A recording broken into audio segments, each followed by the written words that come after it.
হযরত ইদ্রিস আলাইহিস সালাম কোন স্থানে আবির্ভূত হয়েছিলেন? ইরাকের বাবেল অঞ্চলে।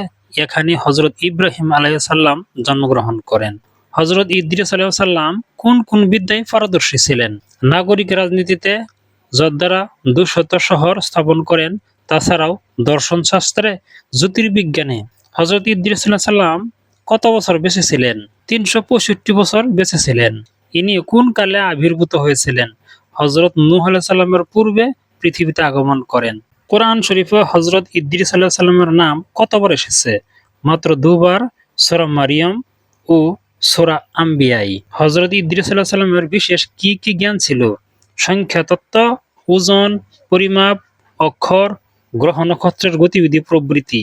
হযরত ইদ্রিস আলাইহিস সালামের উপর কতগুলি সহিফা নাজিল হয়? 30টি। হযরত ইদ্রিস আলাইহিস সালামের রূহ কোথায় কবজ করা হয়েছিল? চতুর্থ আসমানে। হযরত ইদ্রিস আলাইহিস সালাম হযরত আদমের কে ছিলেন? হযরত আদমের জ্যেষ্ঠ পুত্র, কাবিলের বড় সাহেবজাদা ছিলেন। কোন কওমের কাছে হযরত হুদ আলাইহিস সালাম প্রেরিত হয়েছিলেন? কওমে আদ অর্থাৎ আদ জাতির কাছে। এই জাতির কথা কোরআনে কতবার এসেছে? 17 বার। আদ কোন সম্প্রদায়? আরবের সর্বপ্রাচীন সম্প্রদায়, যাদের প্রভাব প্রতিপত্তি ছিল বিশাল দৃষ্টান্ত স্বরূপ।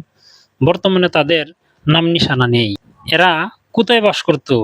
আহকাফ এলাকায়, যাহা বর্তমানে হিজাজ, ইয়ামেন ও ইসামার মধ্যবর্তী অঞ্চলসমূহে।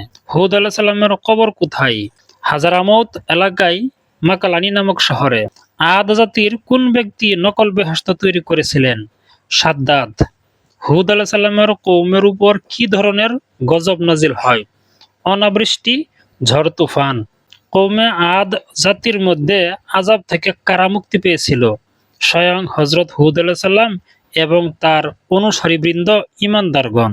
কোরআনের কোন পারায় এই ঘটনার বিবরণ আছে?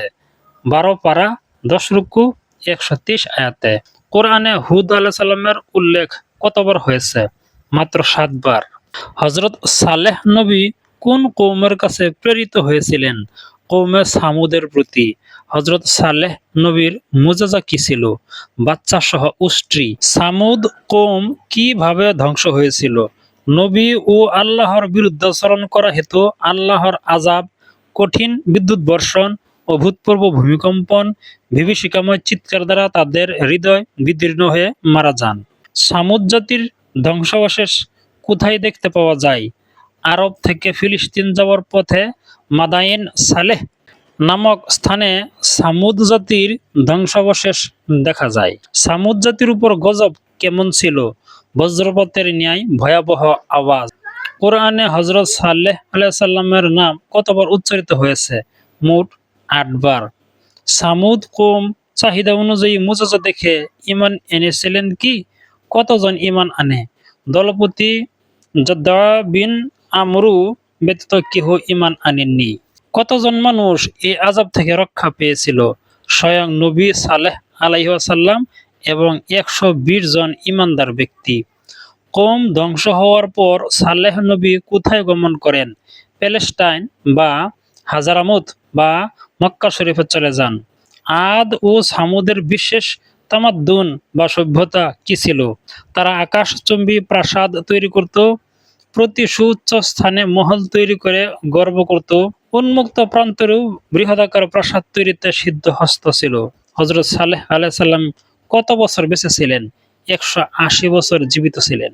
এরকম ইসলামিক ভিডিও পেতে আমার চ্যানেলটি সাবস্ক্রাইব করে রাখবেন।